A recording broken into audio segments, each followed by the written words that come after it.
प्यारे बच्चों, आप कैसे हैं? उम्मीद कर रहे हैं आप अच्छे होंगे और अच्छे से पढ़ाई भी कर रहे होंगे। आज हम रसायन विज्ञान का पार्ट 2 का महत्वपूर्ण प्रश्न लेकर के आया हूं और इससे पहले मैंने पार्ट 1 दे दिया था और उम्मीद कर रहे हैं उस क्वेश्चन को आप तैयार कर लिए होंगे। आज हम आपके लिए पार्ट 2 लेकर के आए हैं और पार्ट 2 में हम कह दे लेसन यानी अध्याय 7 से लेकर अध्याय 10 तक होगा, यानी आपका टोटल कितने अध्याय यानी लेसन है तो 10 अध्याय आपके हैं, वो सब चीज इसमें कवर हो जाएगा। अब चलते हैं अध्याय 7 का, 8 का, 9 का, 10 का महत्वपूर्ण प्रश्न हम आपको देंगे। अभी हम आपको अध्याय 7 का महत्वपूर्ण प्रश्न बता रहे हैं जो आपके लिए महत्वपूर्ण होने वाला है। पहला क्वेश्चन ये कह रहा है किण्वन किसे कहते हैं, इस अभिक्रिया के लिए अनुकूल दशाएं लिखिए। तो अगर हम कहें किण्वन किसे कहते हैं तो हम कहेंगे किसी भी जटिल कार्बनिक यौगिकों को कीड़ों के द्वारा यानी छोटे छोटे कीड़ों के द्वारा जो शरीर के हमारे लिए हानिकारक नहीं होते, लाभदायक होते हैं, उस कीड़ों के द्वारा किसी भी जटिल कार्बनिक यौगिकों को सरल कार्बनिक यौगिकों में बदलने की क्रिया को ही हम क्या कहते हैं, किण्वन कहते हैं। जैसे दूध से दही बनता है, जब दूध से दही बनता है तो वो भी तो किण्वन के द्वारा ही होता है, उसमें कीड़े रहते हैं और जो दूध को क्या करते हैं, काटते हैं, और जब काटते हैं दूध को तो दूध किस में बदल जाता है, दही में बदल जाता है, और वो कीड़े जो होते हैं हमारे शरीर के लाभदायक होते हैं, हानिकारक नहीं होते हैं, तो वह भी क्रिया क्या कहलाता है, किण्वन कहलाता है। फिर दूध से दही बनता है, दूध से पनीर बनता है, वो सब कौन सी क्रिया है, किण्वन क्रिया है। तो हम कहेंगे कि किण्वन किसे कहते हैं तो कह सकते किसी भी जटिल कार्बनिक यौगिकों को कीड़े के द्वारा उसके सरल कार्बनिक यौगिकों में बदलने की क्रिया को हम क्या कहते हैं, किण्वन कहते हैं। इस अभिक्रिया के लिए अनुकूल दशाएं लिखिए। तो इस अभिक्रिया के लिए अनुकूल दशाएं क्या होंगी यह बात आपको पता होना चाहिए। जैसे आपके घर में कभी दूध से जब दही जमता है, जामन डाला जाता है उसमें, तो उसके लिए देखते होंगे बहुत ज्यादा ठंडक रहता है तब भी नहीं दही जमता है, बहुत ज्यादा गर्मी रहता है तब भी दही नहीं जमता है। तो इस बात का ख्याल रखिएगा किस दशाओं में एक किण्वन होगा। तो अनुकूल क्या दशा है, तो सबसे पहले टेम्परेचर जो होना चाहिए 25 डिग्री से लेकर के 37 डिग्री के सेल्सियस के बीच में होना चाहिए। 25 से 37 डिग्री सेल्सियस के बीच में तापमान होना चाहिए। दूसरा, जो विलयन होगा यानी कहने का मतलब जो पदार्थ होगा जिसका किण्वन करना है उस वह तन होना चाहिए, सांद्र नहीं। तन का मतलब हल्का और गाढ़ा, गाढ़ा होता है सांद्र होता है, गाढ़ा रहेगा वो क्या होगा, सांद्र कहलाएगा। और तन का मतलब हल्का, यानी जो विलयन होगा वह सांद्र नहीं होना चाहिए, तन होना चाहिए। वरना मान लीजिए सहज जैसे रहे कीड़ जाए उसको काटने के लिए तो पता चले कि उसी में क्या हो गए, चल नहीं पा रहे, तो काट पाएंगे क्या। तो हम कह रहे हैं तन कैसा होना चाहिए, विलयन कैसा होना चाहिए, तन होना चाहिए। और कह रहा है कोई भी परीक्षण पदार्थ उसमें नहीं मिलाना चाहिए। ये नहीं कि उसी में मिला करके हम परीक्षण करने लगेंगे, तो कोई भी परीक्षण पदार्थ नहीं मिले होने चाहिए। और हम आपको बता दें इसका पीएच मान जो होता है वो 6 से और 8 के बीच में होना चाहिए, यानी पीएच मान जो होता है वो 6 से 8 के बीच में होना चाहिए। तो इस प्रकार हम इसकी अनुकूल दशाओं को भी क्या कर सकते हैं, बता सकते हैं कि किण्वन किसे कहते हैं, इसके अनुकूल दशाएं हैं। अगला कह रहा है फिनाल अम्लीय गुण प्रदर्शित करता है, क्यों।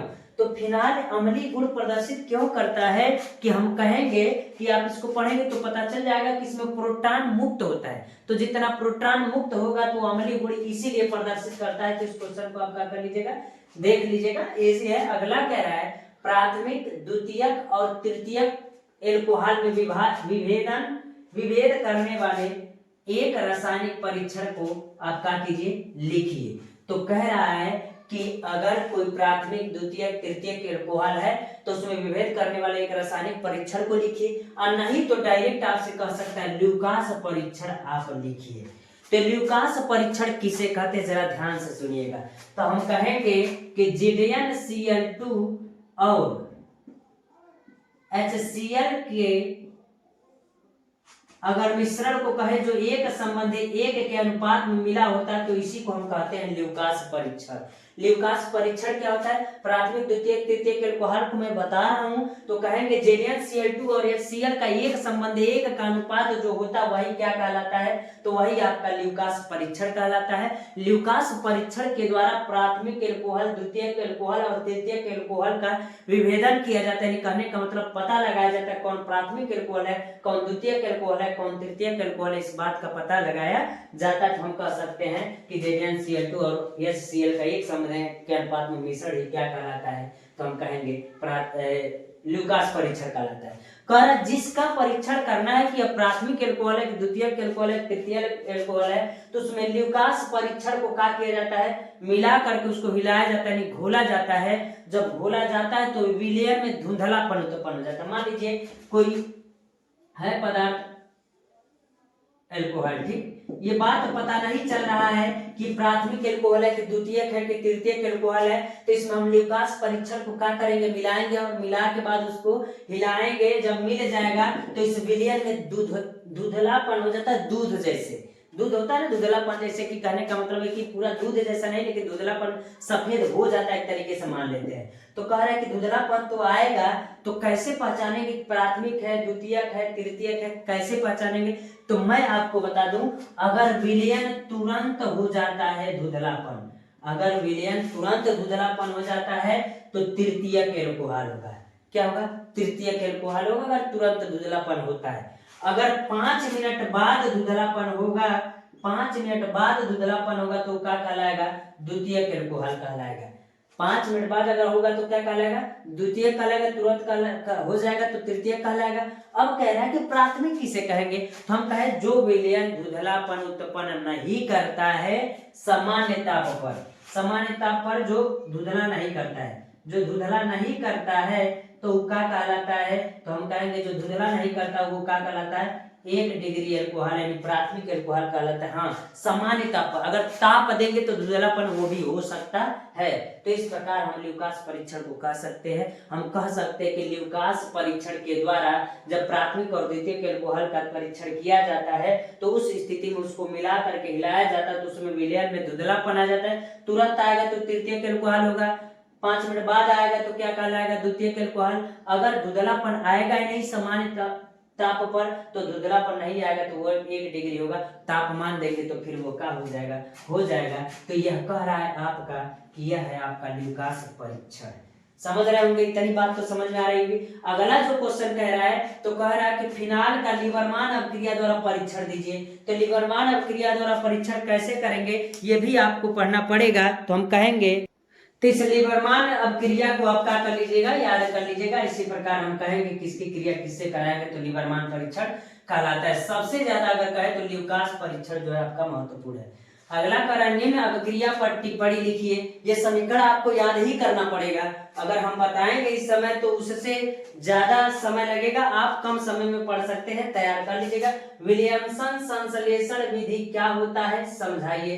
विलियमसन संश्लेषण विधि। कोल्बे श्मिट अपक्रिया क्या होता है ये भी समझाइए। अगला हेल्महोल्ट्ज अपक्रिया क्या होता है ये समझाइए। और इसमें रहता है कैसे प्राप्त करेंगे, केवल समीकरण दीजिए कैसे प्राप्त करेंगे। मेथिल एल्कोहल से एथिल एल्कोहल, मेथिल एल्कोहल से एसिटिक अम्ल, फिनाल से पिक्रिक अम्ल, ये वाला इंपॉर्टेंट है।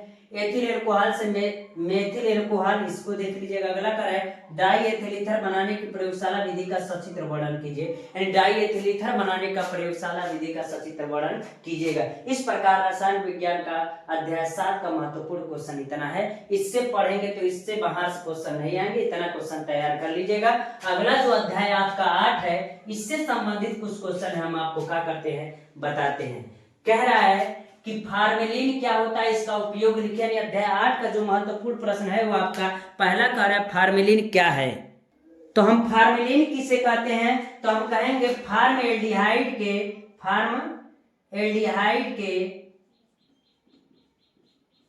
40% जलीय विलयन को, 40% जलीय विलयन को हम क्या कहते हैं तो हम फार्मेलिन कहते हैं। फार्मेल्डिहाइड के 40% जलीय विलयन को हम क्या कहते हैं, फार्मेलिन कहते हैं। इसका उपयोग कहाँ होता है तो हम कहेंगे इसका उपयोग शल्य चिकित्सा में होता है।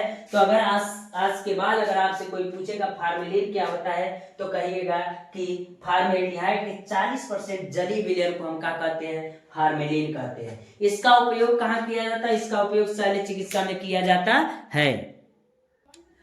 तो कह रहा है ईरोट्रोपिन क्या होता है तो हम कहेंगे फार्मएल्डिहाइड को किसको, फॉर्मेल्डिहाइड को जब हम अपक्रिया कराते हैं, किससे अपक्रिया कराते हैं, जब अमोनिया से अपक्रिया कराते हैं तो यूरोट्रोपिन प्राप्त होता है, तो उस क्रिया को, अपक्रिया को क्या कहते हैं, यूरोट्रोपिन कहते हैं। अगला क्वेश्चन का रजतीकरण से आप क्या समझते हैं, रजतीकरण कहे चाहे टालन अभिकर्मक कहे, टालन अभिकर्मक भी कह सकता है, और अगला ये भी कह सकता है कि टालन परीक्षण बताइए, तब भी आप किसका प्रयोग कीजिएगा, तो रजतीकरण का ही प्रयोग कीजिएगा। हमने कहा क्या कि रजतीकरण, टालन अभिकर्मक, टालन परीक्षण जब क्वेश्चन पूछेगा तो आप यही बताइएगा। अगला कह रहा है हेल्महोल्ट्ज जेलेंस्की HBZ अभिक्रिया क्या होती है समझाइए, तो इस क्वेश्चन को देख लीजिएगा। अगला कह रहा है शुद्ध एसीटोन बनाने की प्रयोगशाला विधि का सचित्र वर्णन कीजिएगा, शुद्ध एसीटोन बनाने का, तो शुद्ध एसीटोन बनाने की प्रयोगशाला विधि का सचित्र वर्णन आप कीजिएगा। अगला कह रहा है एल्डोल्ड संघनन, एल्डोल्ड संघनन निम्न पर टिप्पणी लिखे, एल्डोल्ड संघनन का समीकरण दीजिए, कानिजारो अपक्रिया किसे कहते हैं इसको बताइए, रोजरमुंड अपचयन अपक्रिया किसे कहते हैं बताइए, परकिन अपक्रिया किसे कहते हैं आप बताइए, टार्ड अपक्रिया किसे कहते हैं, टालन अभिकर्मक तो रजतीकरण वाले को ही कहते हैं। इस प्रकार इस अपक्रिया को बताइए। एक क्वेश्चन और इसमें बनता है डाव अपक्रिया किसे कहते हैं, तो उस क्वेश्चन को भी देख लीजिएगा। अध्याय 8 से इतना क्वेश्चन होगा, इससे बाहर से नहीं पूछेगा प्यारे बच्चों। तो प्यारे बच्चों अध्याय 9 जो है वो एमीन है। एमीन क्या है, एमीन के वर्गीकरण को समझाइए कि एमीन क्या है, उसका वर्गीकरण किस प्रकार होगा। तो हम आपको बता देना चाहते हैं, अगर कोई नाइट्रोजन के साथ हाइड्रोजन परमाणु जुड़ा रहता है तो इसको हम क्या कहते हैं, एमीन कहते हैं। एमीन का वर्गीकरण करें तो एमीन कितने प्रकार का होता है, तो एमीन भी 3 प्रकार का होता है, प्राथमिक एमीन, द्वितीयक एमीन और तृतीयक एमीन। तो होता कैसे है, अब हम कहेंगे कि प्राथमिक एमीन किसे कहते हैं, तो हम कहेंगे जब कोई भी कार्बनिक यौगिक अगर नाइट्रोजन से एक हाइड्रोजन को क्या करेगा, विस्थापित करेगा, तो उसको हम क्या कहेंगे, प्राथमिक एमीन कहेंगे। देखिएगा जरा, इसके साथ 3 गो था ना, 3 में से एक हाइड्रोजन गायब किया तो इसके जगह क्या है, CH3। हम आपको इजी भाषा में समझाना चाहते हैं, एक हाइड्रोजन को गायब किया तो यहाँ पर क्या है, CH3 आया। तो जब एक जुड़ा रहेगा, एक एंगल बनाएगा तो प्राथमिक एमीन कहलाएगा। और यही यदि 2 हाइड्रोजन गायब होगा तो NH3 से 2 को गायब होगा तो बचेगा कितना, NH बचेगा। तो एक CH3 इधर जुड़ेगा और एक CH3 इधर जुड़ेगा, तो बताइए 2 एंगल बना रहा है कि नहीं बना रहा है। और इस स्थिति में इसके 2 हाइड्रोजनों को विस्थापित कर रहा है कि नहीं कर रहा है। उस स्थिति में हम कहेंगे ये क्या है, तो द्वितीयक एमीन है। तो तृतीयक क्या होगा, जब तृतीयक होगा तो तीनों हाइड्रोजनों को विस्थापित कर करके यानी N हो जाएगा, और यहाँ पर CH3 और यहाँ पर CH3 और यहाँ पर CH3 हो जाएगा। जब तीनों हाइड्रोजन विस्थापित हो गया किस विधि द्वारा, तो हम कहेंगे कोई भी कार्बनिक यौगिक आया तो इसके बीच में 3 एंगल बन रहा है कि नहीं बन रहा है, 3 को निकल रहा है, उस स्थिति में इसको क्या कहेंगे, तृतीयक एमीन कहेंगे।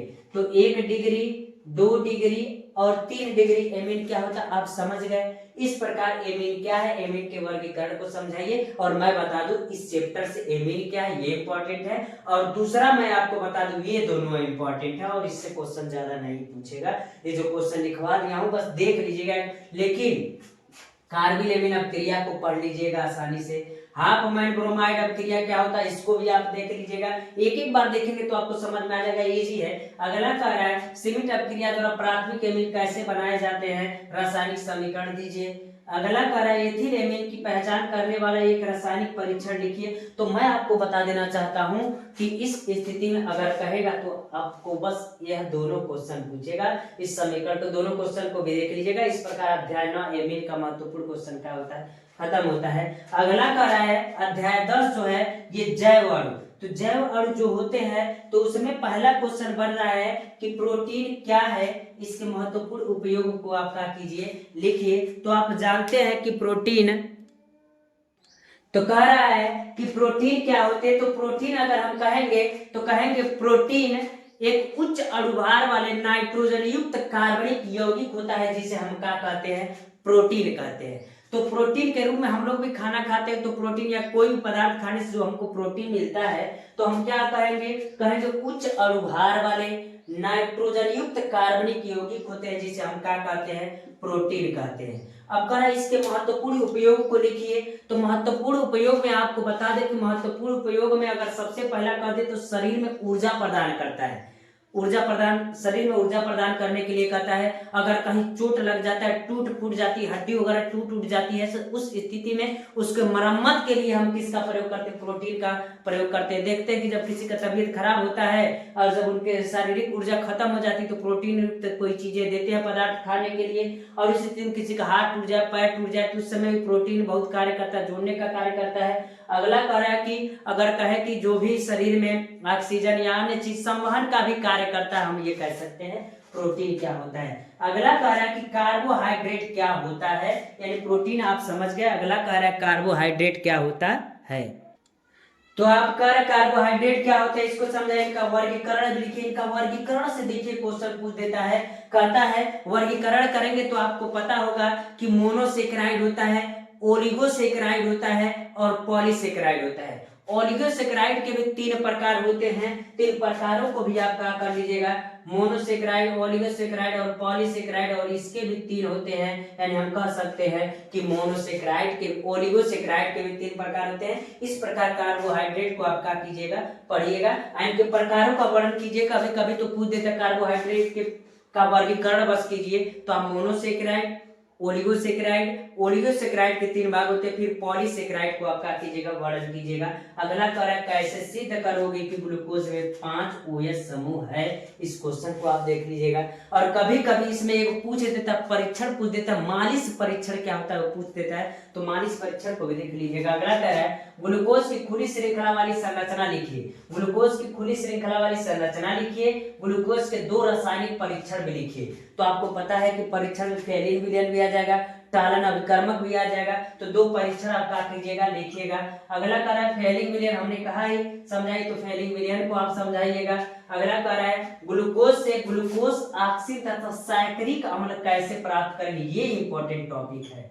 ग्लूकोज से ग्लूकोज ऑक्सीजन तथा साइक्रिक अम्ल कैसे प्राप्त करेंगे, इस समीकरण को आप देख लीजिएगा, सबसे महत्वपूर्ण होने वाला है। अगला कह रहा है ग्लूकोज तथा फ्रैक्टोज के 2 रासायनिक समीकरण लिखिए, परीक्षण लिखिए। ग्लूकोज तथा फ्रैक्टोज के 2 रासायनिक परीक्षण लिखना तो आसानी से आप लिख सकते हैं।